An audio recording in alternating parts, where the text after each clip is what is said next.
Kalau berbicara soal kesempatan kedua, mungkin tak jarang dari kita berpikir tentang bagaimana caranya memperbaiki masa lalu. Sama kayak saya. Mungkin ada yang mikir untuk belajar lebih giat pas SMA, biar cita-citanya terkabul. Mungkin ada juga yang ingin balik ke masa lalu, demi membahagiakan orang-orang tercinta, yang di masa depan mereka udah gak ada. Apapun definisi kesempatan kedua yang kalian pikirkan, semuanya bebas, dan gak ada yang salah.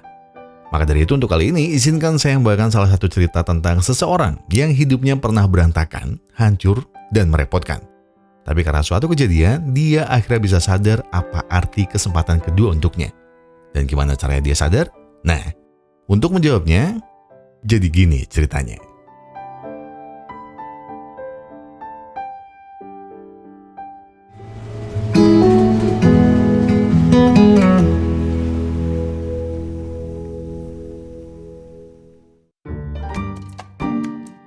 Apa yang akan kalian persiapkan ketika datang ke pernikahan teman SMA?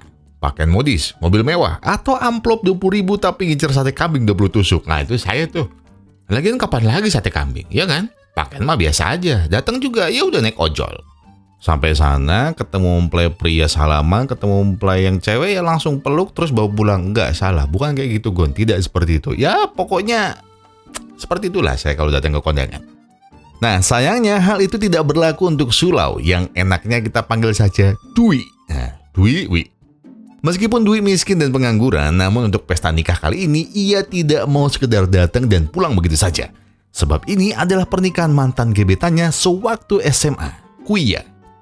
Dan tebakan kita sepertinya sama. Benar, mobil Maserati dan pakaian mewahnya hanyalah settingan agar Dwi tampak kaya dan sukses. Yang khusus dia sewa untuk memukau dan membuat Kuya menyesal. Karena selama ini tidak pernah meliriknya menjadi pacar.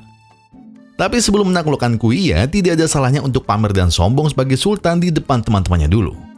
Namun baru sebentar ketampanannya bertambah 2%, yang ada dia malah menanggung malu karena...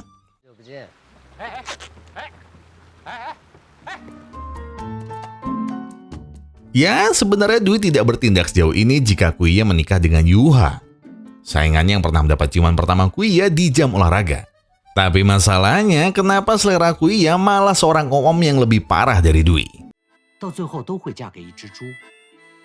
Iya sih, kayaknya kasihan mbaknya. Ya Allah, mbak, masih banyak pilihan lain. Saya loh. Bukannya berhasil memikat hati Kuya, usahanya malah berbalik menjatuhkan harga dirinya saat Dwi baru tahu kalau setelan jasnya ternyata sama dengan setelan MC pernikahan Kuya. Tapi baiklah, meski belum bisa mendapatkan perhatian wanita impiannya, setidaknya Dwi bisa sombong di depan teman-teman sekelasnya dulu. Pertama mari saya kenalkan dengan Tio, yang bemper depannya masih belum berubah, cowok. Lalu yang ini jelas Yuhua, pria idaman semua wanita yang juga gagal menikahi Kuya. Nah, kalau mas-mas biasa ini namanya Jupri. Dan tentu bapak ini adalah Pak Wang, wali kelas mereka dulu yang sangat ingat tentang semua kenakalan Dwi dan juga teman-temannya. Dan terakhir ada Rio yang sekarang jadi...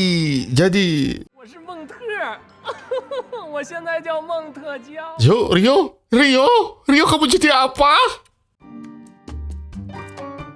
Dan saat inilah waktunya Dwi untuk menyanyikan lagu ciptaannya yang khusus ia tulis dari SMA untuk Kuya. Mungkin memang benar Dwi sudah tidak bisa memiliki Kuya sebagai miliknya. Namun baru sebentar Dwi ingin mengungkapkan cintanya, tiba-tiba... Nah, kalau kalian pikir Dwi dari tadi belum menikah, inilah istrinya, Ma Dongma, yang juga teman sekelas mereka dulu. Demi menjaga nama baik suaminya, Dongma segera meminta maaf karena Dwi sudah berulah di pernikahan ini. Namun respon Dwi malah sebaliknya. Ia tidak terima kalau Dongma tiba-tiba mengacaukan rencananya. Dongma tidak perlu cemburu karena ini hanyalah drama reuni. Lagi pula bukankah pagi ini Dongma harusnya bekerja.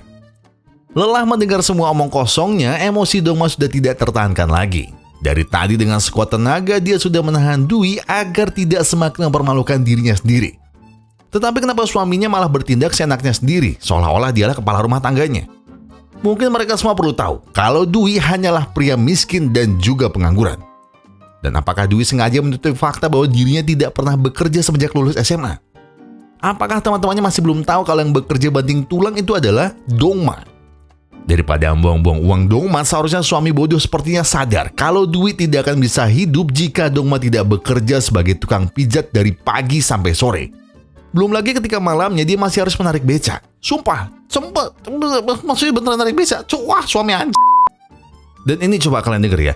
Lalu ketika Dongma sudah berhasil membeli motor, mengapa Dwi malah menjualnya demi bisa menyewa mobil dan jasnya? Ya Allah, ya Allah kelakuanmu.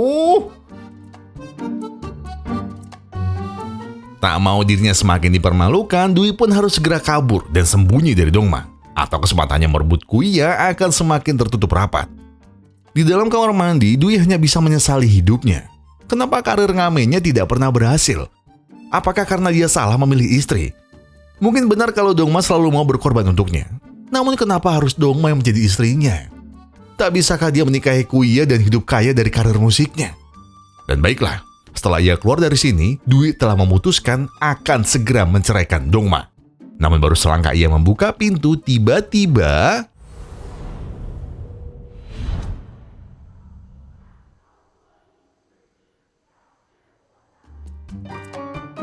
seperti mimpi, Dwi tiba-tiba kembali ke masa SMA-nya di tahun 1997. Di sini entah kenapa Pak Wang dan semua temannya justru terasa nyata. Apakah memang ini bukan mimpi? Bahkan kenapa Dongma tidak memarahinya seperti tadi? Apakah ini hanya halusinasinya? Tapi kalau iya, kenapa Pak Wang masih galak seperti dulu? Lalu kenapa Dongma juga masih saja lari ketika Dwi akan membaca surat cintanya? Setelah yakin kalau ini hanyalah mimpi, Dwi akhirnya bisa melakukan semua hal yang tidak pernah bisa ia lakukan semasa SMA. Mulai dari memukul Pak Wang, memprovokasi teman sekelasnya untuk melawan guru, sampai yang ia paling tunggu-tunggu adalah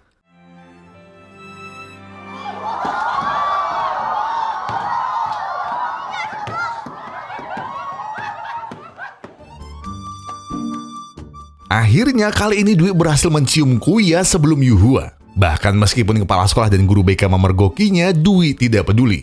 Karena dia hanya perlu mencuci mukanya sekali lagi untuk bisa kembali ke pernikahan Kuya.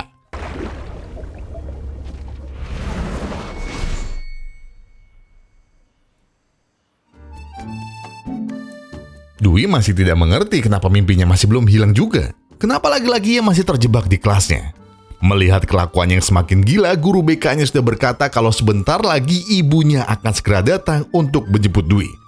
Tapi Dwi hanya tertawa, karena mana mungkin ibunya bisa bangkit dari kubur.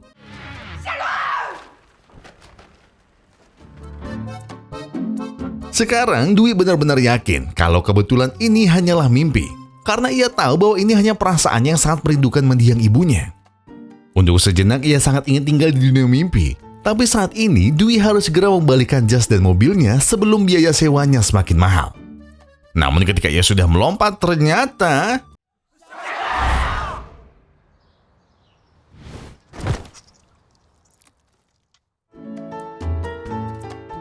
mengapa ia masih di sini? Bukankah seharusnya Dwi kembali ke dunia nyata? Namun semua pertanyaannya segera terjawab setelah ia berjalan keluar dan melihat sendiri kalau ia ternyata harus mengulang hidupnya kembali di tahun 1997.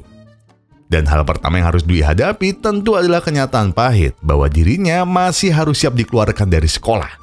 Sang kepala sekolah sudah tidak tahu cara apa lagi yang bisa ia lakukan untuk mengubah murid bodoh dan nakal seperti Dwi. Maka dengan berat hati ia berharap semoga ibu Dwi bisa mendidik anaknya di sekolah lain. Mendengar itu, jelas ibunya tak akan membiarkan nasib anaknya berakhir tragis seperti ini. Maka jika ia harus mengeluarkan jurus pamungkasnya, ibunya tak akan menahannya lagi.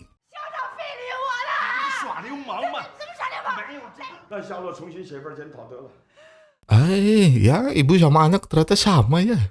Cara yang efektif tapi kurang baik, Bu.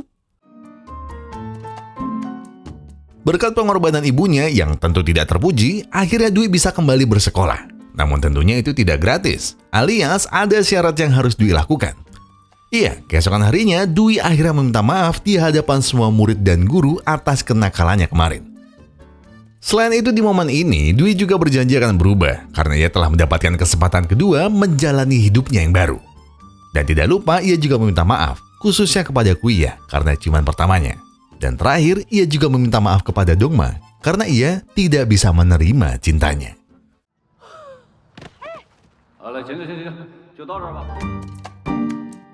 Ya, sebentar. Sebelum saya lanjut, saya ingin menjelaskan kenapa Dongma begitu menyukai Dwi. Karena saya yakin kita semua sepakat kalau Dwi ini nggak berguna sama sekali sebagai laki-laki. Yalah, saya juga percaya. Namun seperti kata orang, wanita terkadang bisa jatuh cinta tanpa alasan yang logis. Dan begitu pula yang terjadi pada Dongma. Mau tahu alasannya? Simple. Karena Dwi adalah anak yatim. Iya, sumpah beneran, karena Dwi adalah anak yatim. Aneh sih memang, tapi pengakuan itulah yang telah lama Dongma katakan kepada ibu Dwi, kalau Dongma juga kehilangan ayahnya persis di hari yang sama dengan Dwi. Bedanya ayahnya Dwi pergi karena selingkuh, kalau ayah Dongma pergi karena suka sama wanita lain. Lah, kan sama aja tuh. Oh lah. Merasa kalau kesempatan ini takkan datang dua kali, detik itu juga Dwi tidak akan mundur untuk mencari cara mendekati Kuya. Dan hal pertama yang harus dia lakukan ialah membujuk Pak Wang agar ia bisa duduk sebangku dengan Kuya. Namun jalannya tentu tidak semudah itu, karena orang pertama yang harus ia singkirkan adalah Yuhua. Kata Pak Wang, jika Dwi bisa mengalahkan nilai Yuhua, maka ia bisa duduk di sebelah Kuya. Mungkin sekarang Dwi tidak bisa lebih cerdas dari Yuhua, tapi setidaknya dia bisa sedikit lebih cerdas dari Pak Wang. Caranya mudah. Dwi hanya perlu berkata kalau ia bisa membujuk kepala sekolah agar Pak Wang tidak bisa mengaturnya lagi. Namun disinilah kecerdasan Dwi terlihat. Ya, gara-gara Pak Wang yang emosi, beliau pun langsung membalas kalau kepala sekolah mau melakukannya karena seleranya hanya sebatas Ibu Dwi. Yang ternyata justru membuat Pak Wang harus dipanggil menghadap kepala sekolah. Setelah menyingkirkan Pak Wang, Dwi pun segera mengusir Yuhua dan berkata hanya dialah yang boleh memiliki Kuya, atau Yuhua akan berurusan dengan kepala sekolah. Mungkin Dwi pikir rencananya akan berjalan lancar. Namun ia salah, sebab lawan selanjutnya adalah Dongma, yang dengan cara apapun akan merebut perhatian Dwi meski dengan cara. Woi, cok, ngeri nih. Jika Dwi bisa main curang, maka Dongma pun tidak kehabisan ide demi meluluhkannya. Kali ini dia akan mengosongkan kursi di sebelahnya agar Kuya tidak risih dengan lagu buatan Dwi. Lagi pula Dongma yakin kalau Kuya hanya menyukai Yuhua. Bahkan di jam istirahat, Dongma juga akan selalu meminta Dwi membuatkan lagu untuknya. Sampai akhirnya Dwi tidak sengaja melepaskan kata panggilannya saat mereka masih menikah.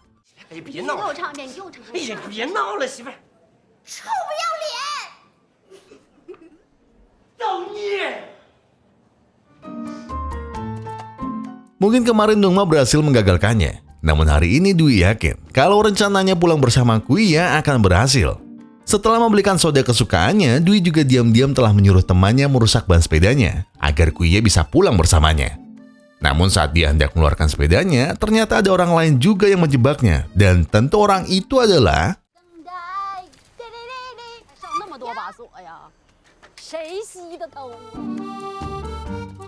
Jika cara biasa selalu gagal, kali ini Dwi akan mencoba peruntungannya dengan cermin ajaib, yang kata ibunya bisa membawa keberuntungan di masa depan. Namun alih-alih mencobanya, Dwi justru memarahi ibunya yang masih saja merokok sampai sekarang. Tidakkah ibunya tahu kalau ia bisa tiada di masa depan karena selalu merokok? Sudah pusing di sekolah, di rumah pun ibunya sok-sokan membicarakan masa depan. Kenapa tidak ibunya duluan yang berkaca agar ia bisa menjaga kesehatannya di masa depan? Namun tiba-tiba Dwi mendapat ide ketika ia terus memikirkan tentang masa depan. Apakah idenya? Nah, itu adalah sebuah lagu yang tidak biasa. Dan tentunya sebuah lagu yang belum ada di tahun 1997. Alias, Dwi yakin dengan lagu terkenal yang pernah hits di tahun 2015 pasti akan bisa meluluhkan hati Kuya.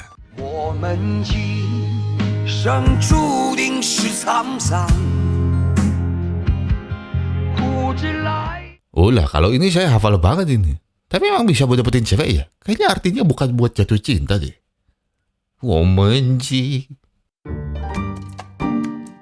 Tak mau kehilangan momen, Dwi akhirnya nekat menyanyikan lagu terkenal itu di ruang tata usaha.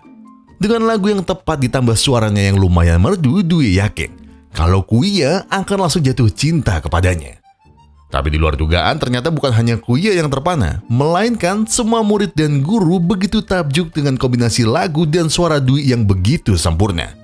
Bahkan andai kata Mas Anang bisa mendengar suaranya Dwi yakin bakal mendapat "aku sih yes" dari Mas Anang.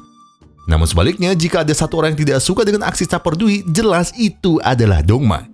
Maka tak lama semua orang akan tahu kalau Dongma ternyata lebih keras dan jago gelut daripada Dwi.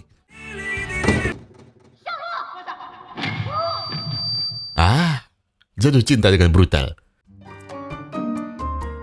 Berbeda dari aksi nakalnya yang membuat geram, sekarang Pak Wang tahu bagaimana menyalurkan bakat menyanyi Dwi.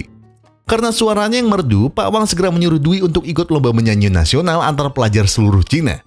Kunci suara merdu Dwi sudah punya, tapi sepertinya tetap ada yang kurang dari aksi olah vokalnya.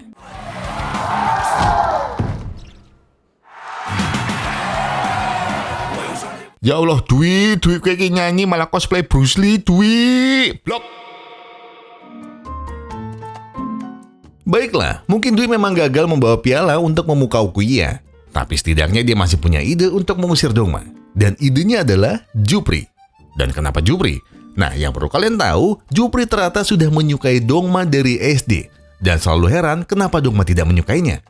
Padahal kan orang tua Jupri masih lengkap. Ulah ya itu Jupri jawabannya, karena orang tuamu masih lengkap. Ngerti kan masalahnya kan? Saya mau ngomong karena apa, cuma gak ada yang nyapu ini. Tapi intinya gini ucap Dwi.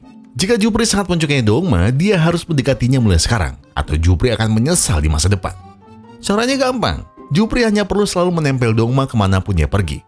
Dan ada beberapa hal yang perlu Jupri catat. Pertama, Dongma sangat menyukai bunga matahari. Kedua, idolanya adalah Lebagong. Dan ketiga, ia sangat membenci pria yang payah. Lalu Jupri balik bertanya, dari mana Dwi bisa tahu semua kesukaan Dongma? Bukankah Dwi tidak menyukainya? Hai, udah aja banyak tanya. Intinya, besok ketika Dwi bermain gitar, Jupri harus mendekatinya.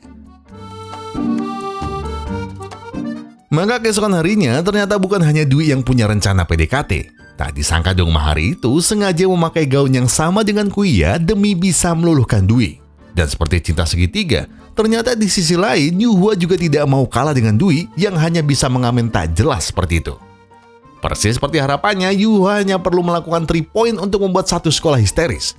Namun semua ekspektasinya buyar setelah Yuhua tahu kalau semuanya berlari ke arah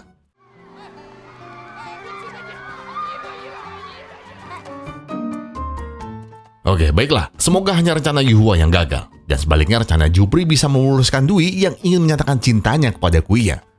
Tapi baru sebentar Jupri ingin bilang wow ini tiba-tiba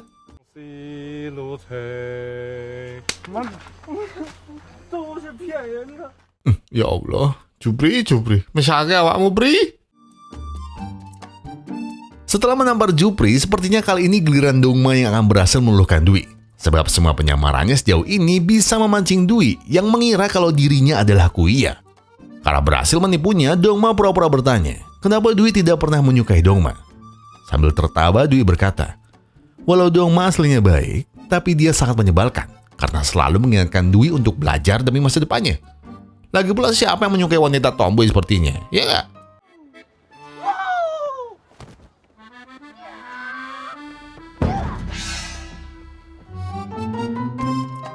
Baiklah, mungkin di lain kesempatan Dwi akan berhasil mendapatkan Kuya setelah ia berhasil menjadi artis terkenal. Tapi di saat ia akan pulang, tiba-tiba ada 2 bodyguard yang langsung menculiknya. Dongma yang tidak mau pria kesukaannya kenapa-napa segera menyusulnya tepat ke sebuah karaoke. Dongma yang sangat panik segera membuka semua ruangan karaoke satu persatu hingga akhirnya ia berhasil menemukan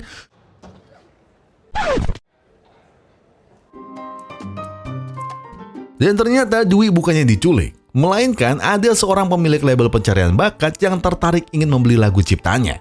Sekaligus ingin mengundangnya untuk tampil menyanyi bersama di sebuah stasiun TV beberapa minggu lagi. Bahkan saking histerisnya, Dwi sampai berteriak dan berulang kali mengucapkan terima kasih. Karena akhirnya ada orang yang bisa melihat bakat menyanyinya. Namun baru saja Dwi akan bahagia tiba-tiba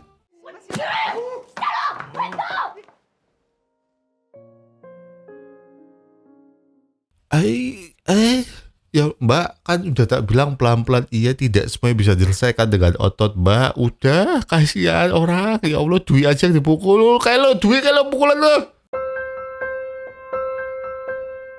Ya, ternyata gara-gara berita undangan TV Dwi yang sudah tersebar ke satu sekolah, lambat laun Dwi akhirnya berhasil berpacaran dengan Kuya. Bahkan Dwi akhirnya bisa menyingkirkan Dongma dan Yuhua dari hidupnya.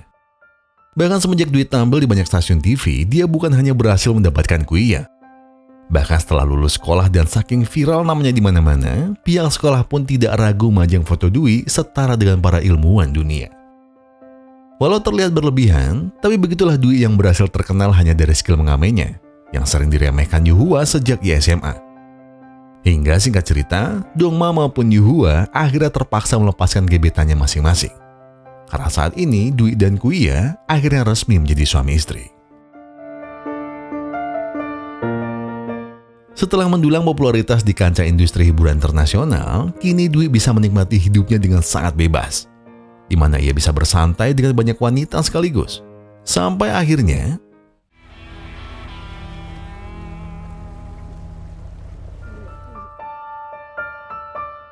meski terlihat playboy, namun cinta Dwi tetaplah Kuya. Dwi berkata kalau mereka adalah model untuk menghibur para koleganya saja. Sebab baginya, hanya Kuya yang akan ia cintai sampai kapanpun. Bukankah Kuya tahu bagaimana perjuangannya saat Dwi harus bersaing dengan Yuhua? Namun di tengah obrolan itu, tiba-tiba kapalnya seperti menabrak perahu nelayan, yang ternyata adalah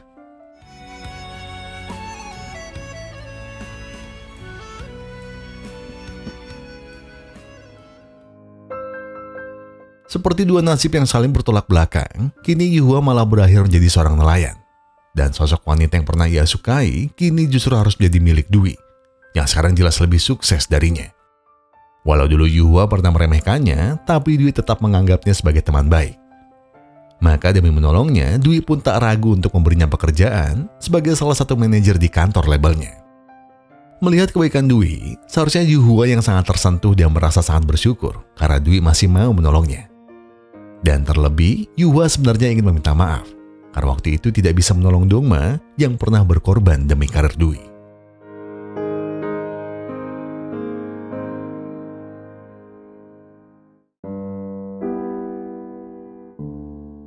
Iya, ternyata ada fakta yang selama ini tidak Dwi ketahui. Jujur ini adalah kesalahan Yuhua. Karena dendamnya kepada Dwi yang telah merebut Kuya, Yuhua kembali menyuruh kakaknya untuk mengeroyok Dwi tepat sehari sebelum Dwi akan tampil di TV. Namun ketika mereka akan bergerak, ternyata Dongma mendengar rencana Yuhua dan sengaja menahan mereka agar melepaskan Dwi. Bahkan Dongma rela melakukan apapun demi keselamatan Dwi. Namun karena Dongma melawan dan telah melukai kakaknya, Dongma terpaksa kabur dari rumahnya dan tak pergi kemana sekarang. Sambil menatap Yuhua, Dwi lalu bertanya, "Apa Kuya tahu tentang masalah ini?" Dengan gemetar dan ragu-ragu, Kuya akhirnya mengaku kalau ia sudah tahu dan ia sengaja merahasiakannya agar Dwi tetap bisa fokus pada konsernya. Maka karena Dwi merasa dikhianati, ia hanya bisa marah dan meninggalkan mereka semua.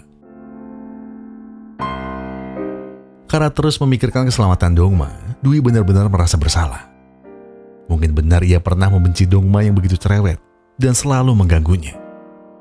Tapi entah kenapa, Dwi tak bisa mengabaikan perasaan bersalahnya. Ia bukan hanya tidak peduli, bahkan Dwi juga menyesal lantaran selama ini ia menjadi suami, Dwi tidak pernah memberikan kehidupan yang layak untuk Dongma. Lalu kenapa di saat Dwi telah begitu jahat, bahkan telah memilih wanita lain, kenapa Dongma masih saja mencintainya?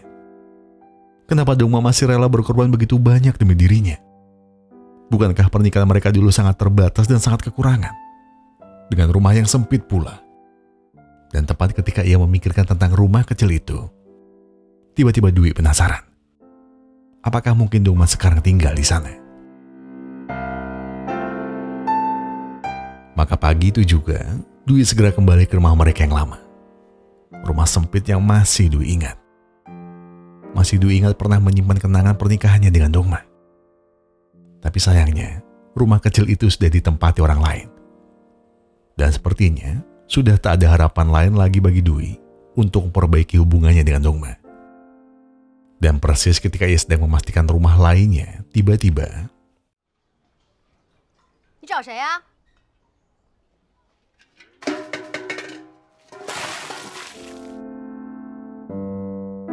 Ternyata bukan Dongma yang pindah, tapi Dwi yang lupa nomor rumah lamanya. Dan bersamaan dengan itulah, Dongma kemudian penasaran. Dari mana Dwi bisa tahu alamat rumahnya? Apakah Dwi tahu dari kepala sekolah? Dwi yang tak bisa menjawabnya hanya mengiyakan. Karena tidak mungkin Dwi jujur bahwa mereka pernah tinggal bersama di sini. Sambil terus memandangi rumah ini, ketika semua ingatannya terekam jelas, persis sebelum Dwi menjadi sultan seperti sekarang. Dongma yang tertegun melihat seorang artis datang kemari lalu bercerita. Kalau selama ini, ia sering menonton acara TV Dwi ketika Dongma selesai bekerja sebagai tukang pijat. Dan untuk menyambut artis idolanya, Dongma hanya bisa menawarinya mie rebus yang sangat sederhana. Sambil menunggu mie spesial buatan Dongma, tiba-tiba isi kepala Dwi seperti kembali ke masa lalunya. Waktu itu Dongma juga sering membuatkannya mie rebus ketika Dwi hanya bisa menyusahkannya. Dan sepertinya memori manis itu sekarang tinggal kenangan yang menyesakkan dada. Akhirnya, mie yang selalu ia rindukan akhirnya bisa Dwi nikmati sekali lagi. Semangkuk mie sederhana yang rasanya selalu mengingatkannya dengan kesempatan terakhirnya sebelum ia menyesal pernah meninggalkan Dongma di masa lalu.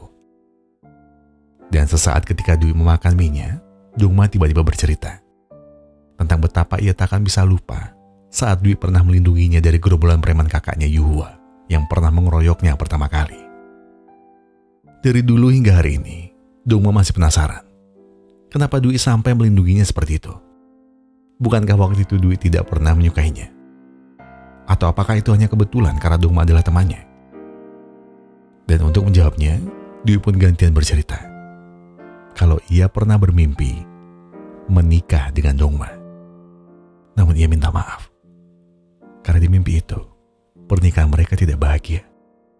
Dwi minta maaf karena ia selalu mabuk dan malas mencari kerja. Namun bukannya Dongma yang minta cerai. Di mimpi itu Dwi lah yang pernah terpikir untuk menceraikannya. Dwi tidak berbohong. Bahkan kalau Dongma ingin tahu kenapa Dwi bisa tahu rumah ini, itu karena dalam mimpinya mereka pernah tinggal di rumah kecil ini. Dwi ingat kalau rumah mereka sering mati lampu dan air setiap malam Selasa. Tapi Dongma selalu bisa memasak dengan tungku seadanya. Bahkan untuk mandi, Dongma sering menyuruh Dwi mengambil air di sumur tetangga. Tak lupa, Dwi juga masih ingat kalau Dongma selalu memijat perutnya saat musim dingin tiba. Waktu itu Dwi juga selalu merepotkannya sampai Dongma harus merawatnya ketika Dwi sakit gigi. Di sisinya, Dongma juga selalu mengupaskan kuaci agar Dwi bisa ikut makan bersamanya. Dan terakhir, Dwi juga selalu ingat kalau Dongma adalah satu-satunya orang yang selalu mendukung pekerjaannya sebagai pengamen di saat semua orang meremehkannya. Semuanya Dwi ingat sampai hari ini. Bahkan saat Dwi pertama kali makan mie buatan Dongma dengan saus murah itu, semuanya Dwi ingat. Sampai Dongma selalu berkata kalau bau saus itu selalu mengingatkannya dengan keringat Dwi. Jadi kalau boleh, apakah Dongma mau mengulang lagi mimpi-mimpi itu? Namun di saat Dongma ingin menjawabnya,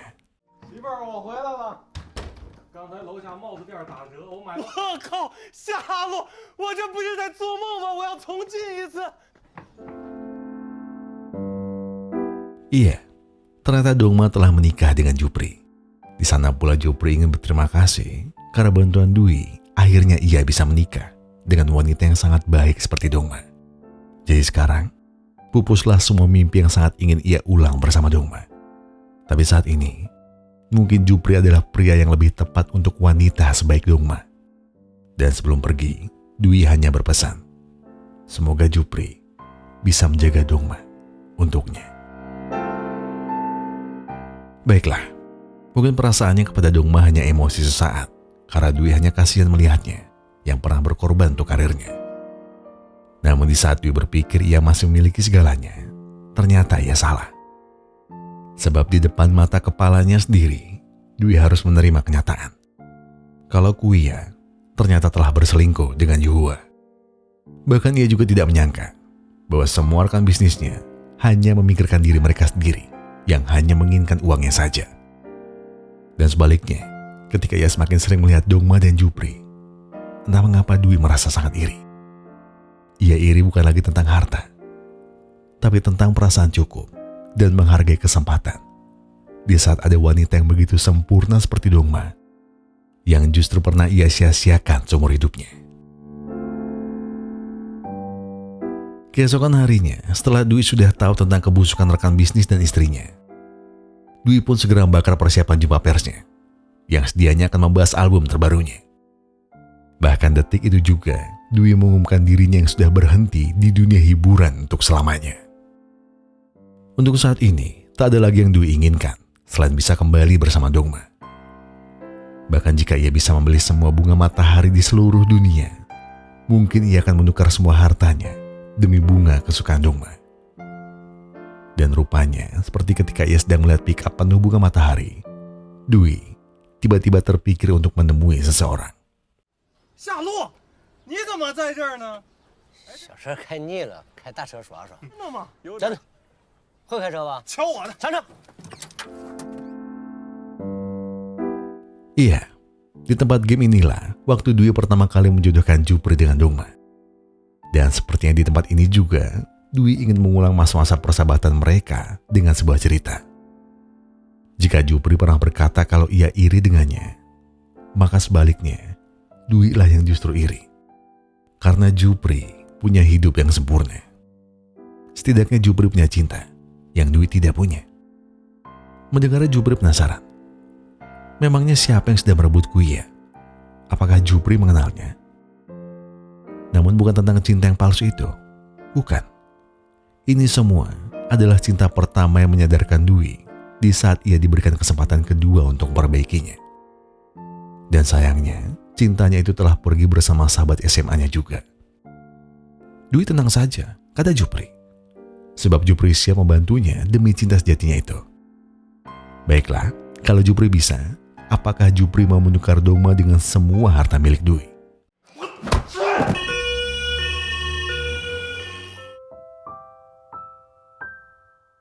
Di saat-saat kritisnya, tak ada hal lain yang Kuya tanyakan, selain apakah Dwi masih bisa menulis lagu. Dan sayangnya dokter harus memberitahu, kalau Dwi mengalami gegar otak yang sangat parah. Dan sepertinya mustahil untuknya bisa kembali pulih seperti sedia kala. Setelah Dwi akhirnya bebas dari wanita bermuka dua seperti Kuya, Dwi hanya ingin meminta maaf pada ibunya. Karena ia sepertinya takkan bisa menemani ibunya sampai tua.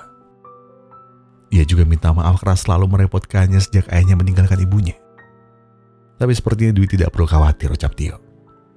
Karena mulai hari ini, dialah yang akan menjaga ibunya. Sebab bulan depan, Tio akan segera menikahi ibunya. Seperti mimpi buruk yang tidak sudah-sudah, kenapa semua kesuksesannya harus berakhir seperti ini? Kenapa di saat ia telah memiliki segalanya, Dwi justru harus kehilangan semuanya? Kehilangan semuanya sekaligus. Kenapa? Kenapa ia harus kehilangan Kuya, karirnya, ibunya, bahkan Dongma? Dan sekarang, apakah Dwi harus kehilangan kesehatannya juga? Di hari terakhir Dwi dirawat, tanpa diduga, Dongma dan Jupri sengaja datang menjenguk. Tetapi saat ini, sepertinya Dwi tidak akan bisa diganggu dulu.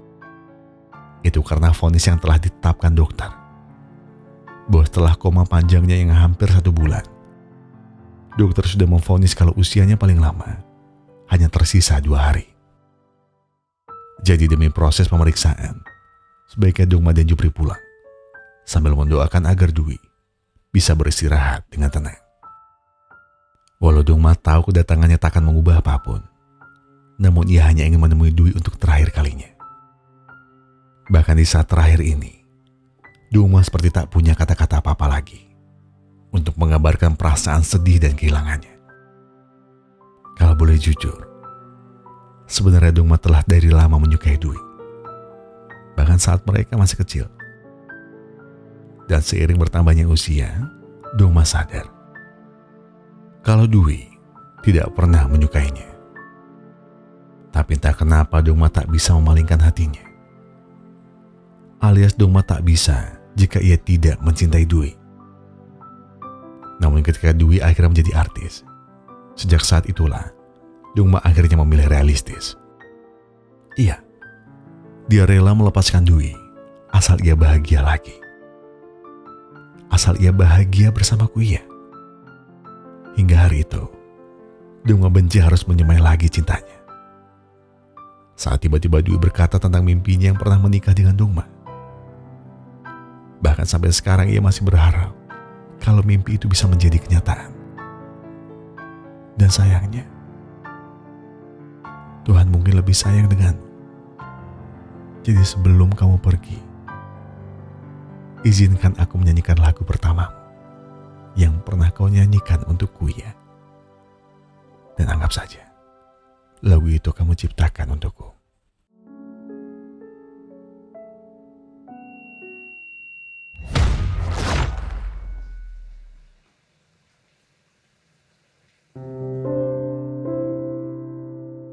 Bagaikan terbangun dari tidur yang panjang.